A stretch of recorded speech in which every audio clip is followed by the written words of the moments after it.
Hello everyone, welcome to अपनी university platform. तो आज जो हमारा सिलेक्शन सीरीज है उसका टॉपिक रहेगा ozone day, world ozone day. क्या है वर्ल्ड ओजोन डे, कब सेलिब्रेट किया जाता है, कब से इसकी शुरुआत हुई, क्यों एक जो डेट है वो उसी को ही चूज़ किया गया, और जो इस बार जो वर्ल्ड ओजोन डे 2023 है उसकी क्या थीम है, वही आज की वीडियो में हम लोग देखेंगे। जो वर्ल्ड ओजोन डे 2023 है उसकी जो थीम है वो क्या है, Montreal protocol fixing the environment ozone layer and reducing the climate change. तो ये आप लोगों को दिमाग में रखना है कि ये जो थीम है वो मॉन्ट्रियल प्रोटोकॉल से रिलेटेड है, तो ये इंपॉर्टेंट बनता है, हो सकता है इस बार के एग्जाम्स में आप लोगों को पूछा जाए, ठीक है, तो आप लोग याद रखना। अब बात आती है कब सेलिब्रेट किया जाता है वर्ल्ड ओजोन डे। तो ये पर ईयर हमेशा हर साल कब किया जाता है, 16 सितंबर को मनाया जाता है, ठीक है। अब बात आती है क्यों मैम 16 सितंबर ही हम लोगों ने चूज किया, इसके पीछे क्या रीज़न था, तो वो आप लोग देखो क्यों ये था। तो 16 सितंबर 1987 को क्या हुआ था, संयुक्त राष्ट्र और जो 45 अन्य जो देश थे उन्होंने क्या किया था, जो ओजोन परत को खराब होने वाले जो पदार्थ थे जिनको क्या कहते हैं ओडीएस, यानी कि ओजोन डिप्लीटिंग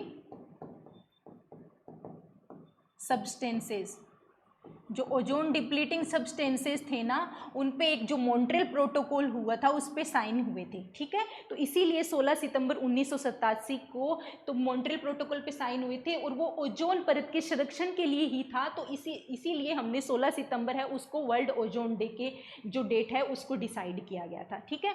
अब बात आती है कि जो मॉन्ट्रियल प्रोटोकॉल है वो क्या है ना। मॉन्ट्रियल प्रोटोकॉल जो वीना कन्वेंशन हुआ था, वीना कन्वेंशन 1985 में जो वीना कन्वेंशन हुआ था उसी का ही एक क्या है, उसी का ही एक हिस्सा है मॉन्ट्रियल प्रोटोकॉल, जिस पे क्या हुआ था, साइन तो हुए थे, कब हुए थे, साइन तो हो गए थे 1987 में, पर इंटर इनटू फोर्स यानी कि जब ये लागू कब हुआ था,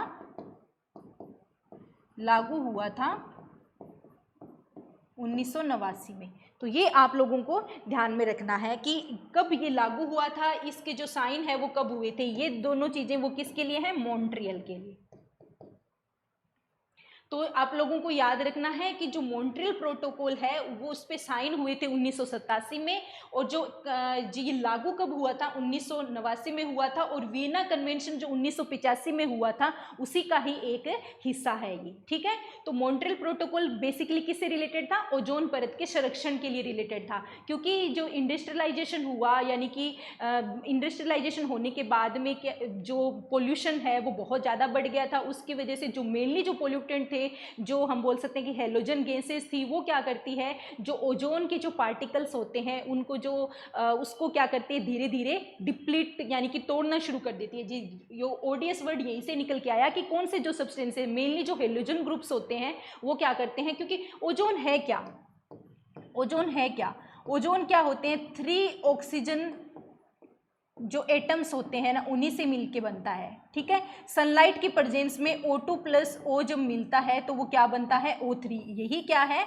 ओजोन है। सनलाइट की प्रेजेंस में जब O2 और O मिलके जब O3 बनाता है ना, तो वो क्या करते हैं, जो हेलोजन ग्रुप्स होते हैं ना वो इसको डिप्लीट करते हैं, यानी कि ऑक्सीजन के जो 3 एटम्स हैं उनको अलग अलग कर देते हैं। तो धीरे धीरे वो क्या जो परत होती है, जो ओजोन लेयर है उसकी जो थिकनेस है उसमें कमी आने लग जाती है, ठीक है। तो ये आप लोगों को दिमाग में रखना है। तो इसीलिए क्या किया था, इसी तिथि को चिन्हित करने के लिए 1994 में क्या किया गया था, संयुक्त राष्ट्र महासभा ने 16 सितंबर को ओजोन परत के संरक्षण के लिए अंतर्राष्ट्रीय दिवस घोषित कर दिया था। तो अब आप लोगों को पता चल गया होगा कि क्यों यही डेट कंसीडर की गई, ठीक है। अभी हम देखते हैं कि ये ओजोन लेयर कहाँ प्रेजेंट होती है, क्या इसका इम्पोर्टेंस है, क्यों हम इसको इसके संरक्षण के लिए इतना इम्पोर्टेंस दे रहे हैं। तो जो अर्थ सरफेस है उससे नियर अराउंड 15 to 30 किलोमीटर अबो जो होता है वो ओजोन लेयर प्रेजेंट होती है, और ये किस में प्रेजेंट रहती है, स्ट्रेटोस्फीयर, जिसको क्या कहते हैं, समताप मंडल कहते हैं। समताप मंडल में 90% जो ओजोन है वो प्रेजेंट होती है। अब बात आती है कि तो 10% जो बची रह गई वो नियर नियर अराउंड जो 10% है वो कहाँ होती है, वो कहाँ रहती है, ट्रोपोस्फियर में रहती है, जिसको क्या कहते हैं, बेड ओजोन कहते हैं, क्योंकि वो खुद एज ए पोल्यूटेंट काम करती है। तो जो ओजोन लेयर ट्रोपोस्फियर में प्रेजेंट होती है वो अच्छी नहीं होती, लेकिन जो ओजोन लेयर, क्योंकि मैक्सिमम जो ओजोन है वो कहाँ प्रेजेंट होती है, ट्रोपोस्फियर में होती है, नियर अराउंड 90%, ठीक है ना, 90% जो ओजोन है वो यहीं रहती है समताप मंडल में। तो ये जो ओजोन होती है ये ब्लैंकेट यानी कि कवरिंग बना देती है अर्थ सरफेस पे, ताकि जो सूर्य की जो पेराबैंगनी हानिकारक जो पेराबैंगनी जो किरणें होती है, अल्ट्रावायलेट रेडिएशन आती है, वो अर्थ सरफेस तक नहीं पहुंचती। लेकिन क्या हुआ, जो अंटार्कटिका है उसके ऊपर में ये जो लेयर है ओजोन लेयर, उसकी थिकनेस कम होने लग गई।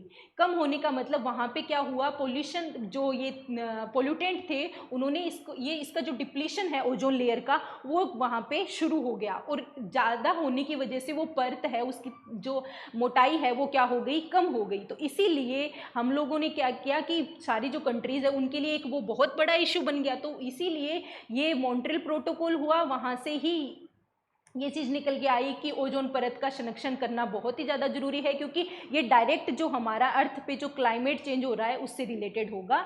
तो इस वजह से ये वर्ल्ड जो ओजोन डे है वो 16 सितंबर को मनाया जाता है, ताकि हमारा जो फोकस है वो इस पे जाए कि हमें इसके संरक्षण पे हम लोग ध्यान दें।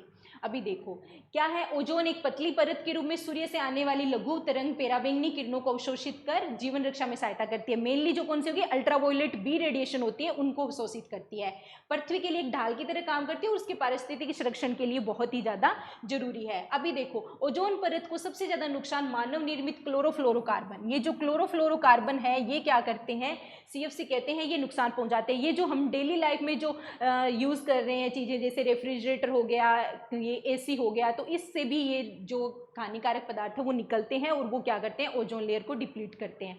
तो इसीलिए जो हर साल 16 सितंबर को ओजोन परत के संरक्षण के लिए वर्ल्ड ओजोन डे सेलिब्रेट किया जाता है। तो आज के लिए बस इतना ही, हम नेक्स्ट वीडियो में कुछ नए टॉपिक के साथ मिलेंगे। Thank you so much.